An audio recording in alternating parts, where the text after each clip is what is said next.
E aí, gente, tudo bem com vocês? Bem, esse é o meu segundo vídeo. Resolvi continuar postando, porque eu me senti incentivado. Para quem não sabe, meu nome é Giovanni. Já postei um outro vídeo chamado Prazer Giovanni. Esse aqui vai ter como tema se descobrir negro no Brasil. Mas antes disso, eu queria dizer que quando vocês clicarem embaixo desse vídeo tem a foto do meu rosto. Aí quando vocês clicarem nessa foto vai abrir o canal como um todo e dá pra ver o primeiro vídeo que tá postado. E queria agradecer a algumas pessoas em específico, assim, que me incentivaram bastante. Todo mundo que curtiu e compartilhou, muito obrigado. Mas em especial a pessoa que fez a arte do canal. Quando vocês abrirem o canal vocês vão ver. Tem uma capa escrito Giovanni Vicente. Quem fez foi minha bicha preferida, chamada Weller Almeida, minha melhor amiga, inclusive, junto com a Sabrina. Não posso falar de uma sem falar da outra, mas enfim. Ele que fez essa arte, então assim, quem quiser contratar, não que ele seja profissional, mas enfim. Queria agradecer a Janira, que é a minha professora do IFG, Instituto Federal. Ela compartilhou o vídeo e quando ela compartilhou eu fiquei... A Janira. E ela é uma mulher negra, do movimento negro aqui de Goiás. E ela me ajudou muito no meu processo de caminhada de reconhecimento da minha identidade racial. Então, assim, ela é uma deusa para a minha pessoa. Queria agradecer também ao meu orientador de TCC, Paulo Miguel. Ele compartilhou o vídeo e eu também fiquei muito chocado. E ele é uma pessoa muito foda, não só por isso, óbvio, porque ele é muito foda mesmo. E uma outra pessoa que mora em Portugal que eu não imaginei que fosse compartilhar, que se chama John Calagari. Conheci ele há pouco tempo. E ele compartilhou e marcou um monte de gente. Eu fiquei... Obrigada.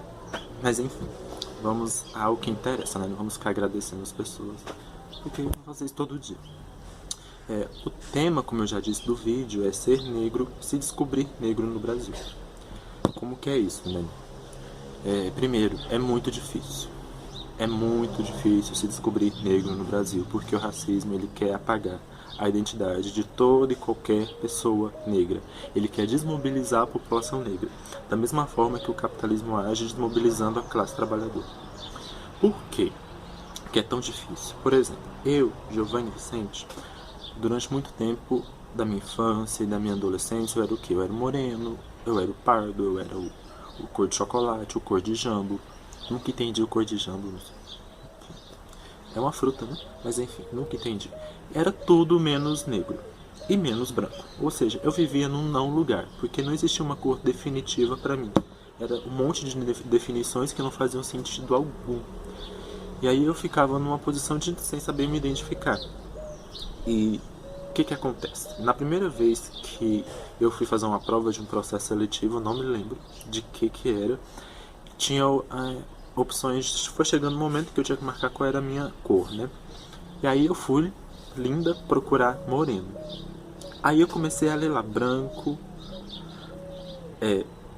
pardo, preto e outras coisas que eu não me lembro agora. E aí eu fiquei louca, porque eu falei, gente, pelo amor de Deus, o que é isso?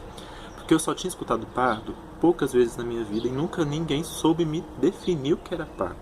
Muita gente falava, não, é o casamento de branco com gente preta e aí nasce uma criança mais mestiça e é pardo. Não, é o indígena com negro. Não, é o indígena com branco. Então nunca ninguém soube me definir.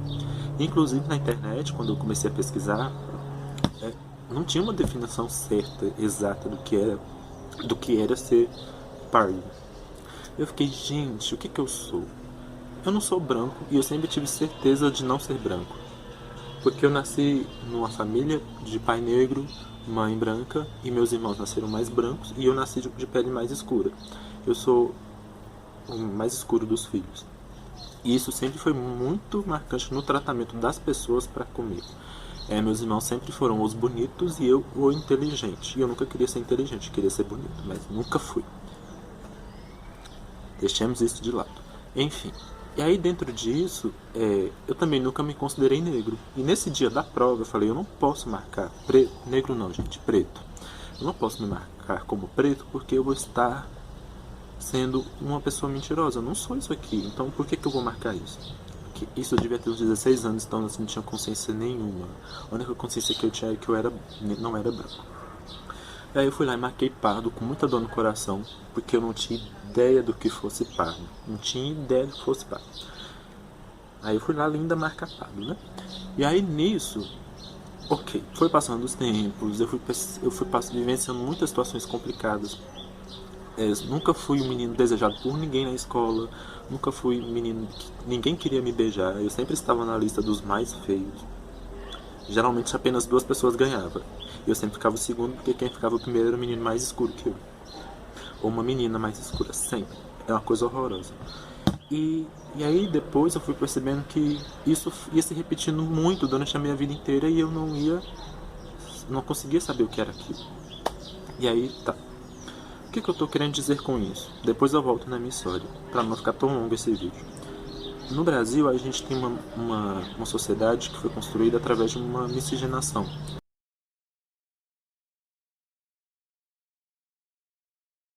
Uma coisa importante. Eu não fiz aqui uma exaltação à miscigenação, até porque se você faz isso, por favor, repense. A miscigenação ela se iniciou com o estupro de mulheres negras e mulheres indígenas. E ficar exaltando esse tipo de acontecimento histórico que foi de um país que foi construído na base da violência não é legal. E é até uma violência simbólica, então por favor, não exalte.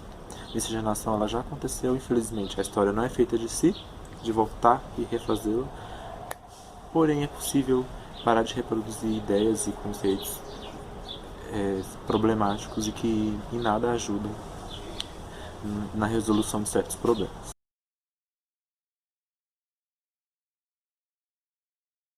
Ou seja, temos tons de pele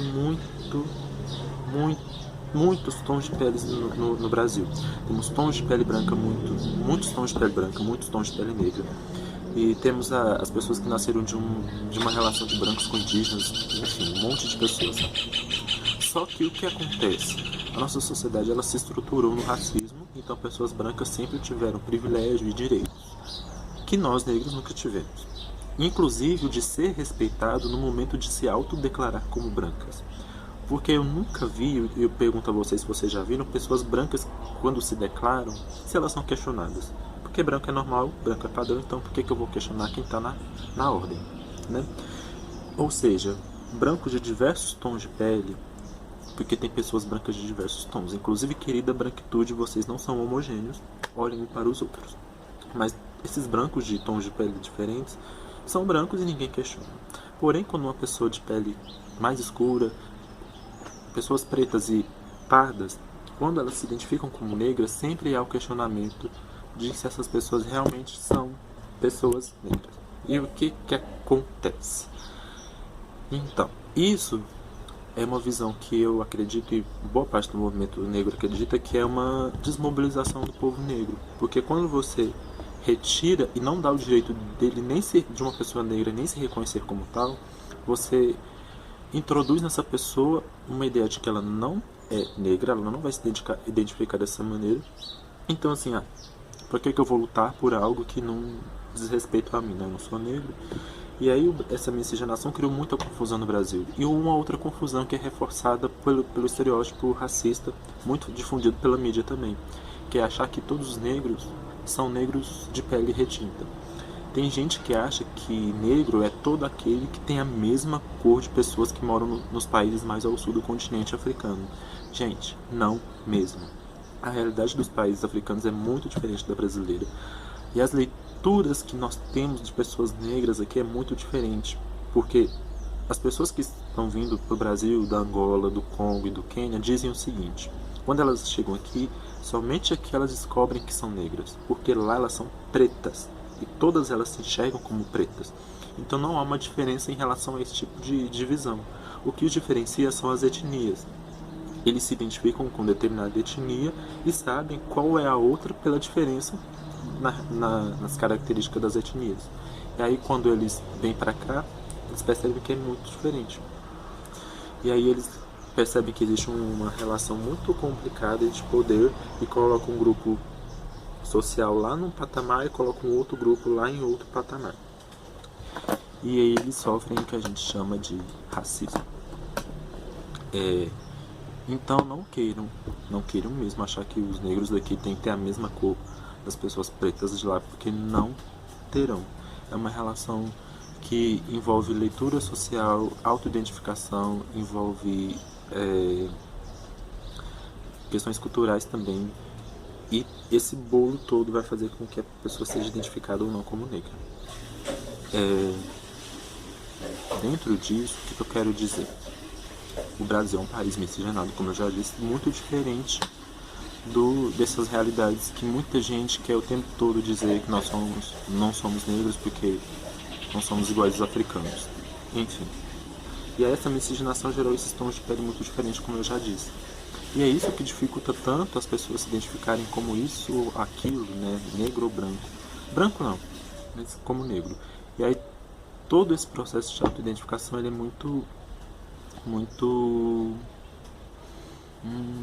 difícil e dolorido, porque ele é um processo longo, que demora muito e é muito frágil, porque o tempo todo quem está se colocando nessa posição, quem está se autodeclarando, é questionado o tempo inteiro.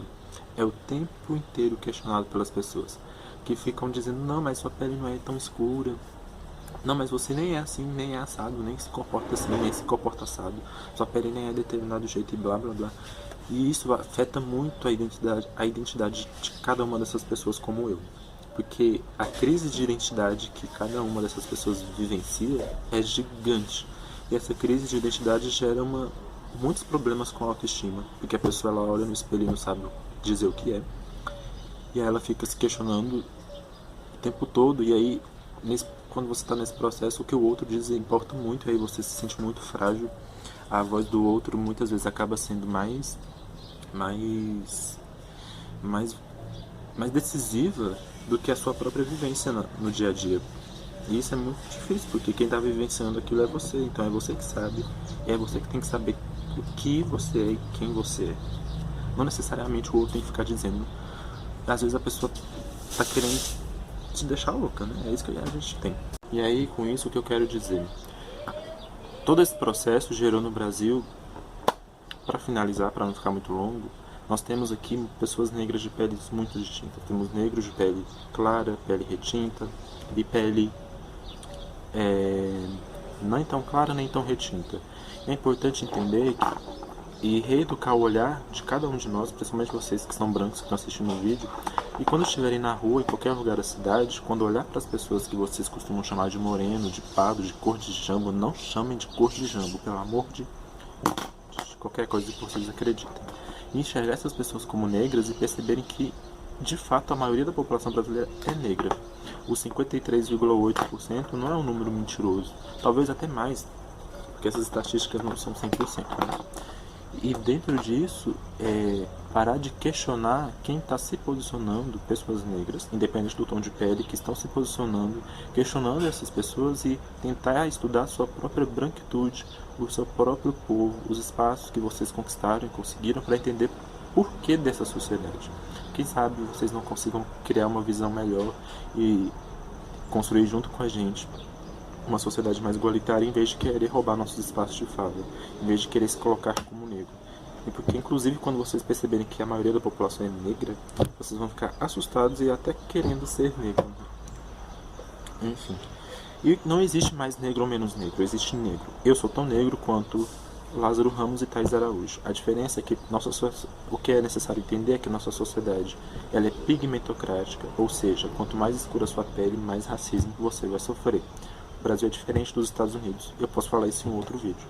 Mas a questão é respeite pessoas negras que estão se colocando como negras. Não as questione, não questione a sua identidade.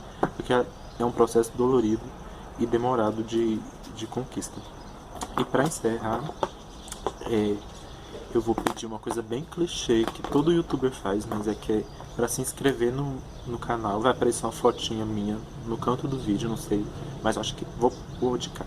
Vai aparecer essa foto aqui, aí você passa o mouse, vai aparecer inscrever e se inscreve. E se quiser curtir o vídeo, vai ser maravilhoso. E se quiser compartilhar melhor, e é isso.